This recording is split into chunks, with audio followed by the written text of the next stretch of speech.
Nah, sesudah kita diselamatkan, sudah kita menerima Yesus sebagai Tuhan dan Juru Selamat kita, setelah kita mengaku bertobat meninggalkan segala dosa, dan kita undang Tuhan Yesus masuk dalam hati kita, menjadi Tuhan kita, menjadi Raja kita. Saudara, kita juga harus hidup bersama-sama dengan Yesus. Kita tidak hidup sendiri lagi, kita tidak berjalan sendiri, tetapi kita hidup bersekutu dengan Tuhan Yesus. Yesuslah kehidupan kita. Biarlah kehidupan daripada Tuhan terus mengalir kepada kita. Saudara, sesudah selamat, persekutuan tiap-tiap anak-anak Tuhan harus bertambah intim dengan Tuhan. Tiap-tiap anak Tuhan harus tiap-tiap hari bersekutu dengan Tuhan. Tiap-tiap anak Tuhan harus selalu merasakan kehadiran Tuhan.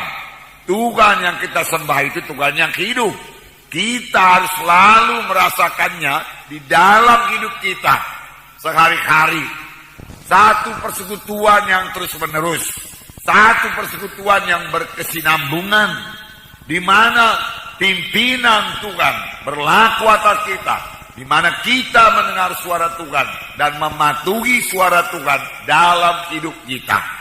Benarlah seperti yang dikatakan oleh Yohanes, bahwasanya persekutuan kita dengan Tuhan Yesus begitulah eratnya, begitulah intimnya, sampai dikatakannya sama seperti carang dengan batang anggur. Dalam Yohanes 15 ayat 4 dan 5 dikatakan, tinggallah di dalam aku dan aku dalam kamu.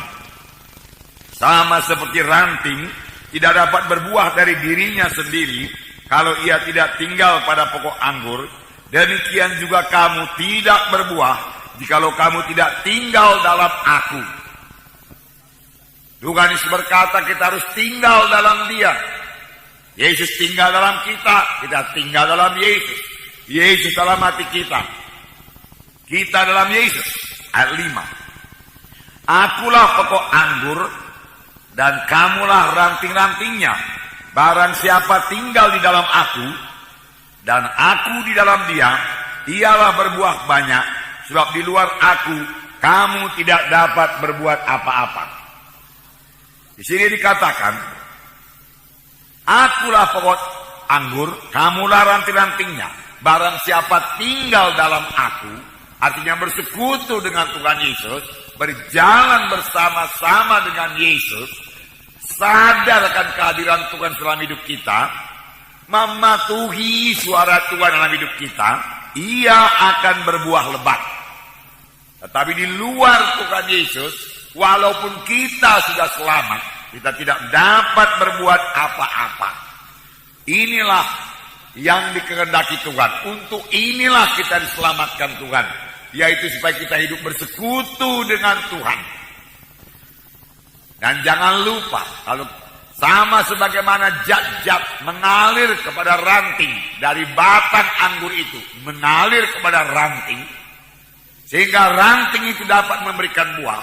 Demikian kalau kita bersekutu dengan Tuhan, maka kekuatan, maka berkat-berkat, maka urapan, kekuatan, kesehatan, pengertian, karunia-karunia rohani mengalir kepada kita. Bahkan buah roh mengalir dalam hidup kita, sehingga kita memiliki karakter yang baru. Nah, persekutuan yang erat dengan Tuhan ini, saudaraku, menghasilkan satu gaya hidup baru. Gaya hidup anak-anak Tuhan yang lain daripada orang dunia ini. Firman Tuhan juga berkata, janganlah kamu menjadi serupa dengan orang dunia ini. Hidup kita harus lain daripada hidup orang dunia ini. Bisakah kita tidak berbuat dosa? Jawabannya bisa. Tetapi bisakah seorang anak Tuhan jatuh lagi kepada dosa? Memang seorang anak Tuhan masih bisa jatuh kepada dosa sepanjang dia menyerah kepada pencobaan itu. Tetapi kalau dia menetapkan hati untuk tidak berdosa, dia pasti menang. dan Tuhan bersukacita. Roh Kudus bersukacita dan memberikan kekuatan dan kemenangan kepadanya. Hai anakku, janganlah kamu berbuat dosa. Dosa itu membawa akibat. Dosa membawa kekalahan. Dosa membuka pintu bagi setan. Penyakit bisa datang, kekalahan bisa datang. Karena ada dosa. Oleh sebab itu, firman Tuhan berkata, jangan berbuat dosa. Kita bisa menang melawan dosa sesudah kita lahir baru. Sesudah kita selamat, kita bisa menang melawan dosa. Karena kita tidak sendiri lagi. Ada Tuhan Yesus dalam saya. Ada Tuhan Yesus dalam saudara. Dengan Yesus dalam saudara, saudara bisa menang terhadap dosa. Tidak tahukah kamu bahwa kamu adalah rumah Roh Kudus? Roh Kudus dalam saudara sangat kuat. Saudara pasti menang terhadap dosa kalau saudara menetapkan hati untuk tidak berdosa.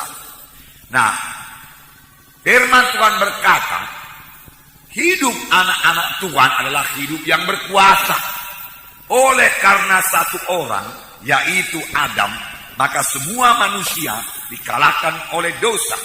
Tetapi lebih benar lagi, oleh karena satu orang, yaitu Tuhan Yesus Kristus, kita akan hidup dan berkuasa. Oleh karena satu orang itu, yaitu Yesus Kristus. Adam membawa kita menjadi hamba dosa. Tetapi Tuhan Yesus membawa kita menjadi hamba kebenaran. Jadi tidak perlu jatuh lagi kepada dosa. Jalannya tidak ada lain yaitu bertobat, menyesal, bertobat, kembali kepada jalan Tuhan dan mengaku dosa itu kepada Tuhan. Maka firman Tuhan dalam 1 Yohanes pasal 1 ayat 9 yang berkata, jikalau kita mengaku dosa kita, maka Allah itu setia dan adil, maka Dia akan menyucikan kita dari segala dosa. Maka darahnya akan menyucikan kita dari segala kejahatan, dari segala dosa.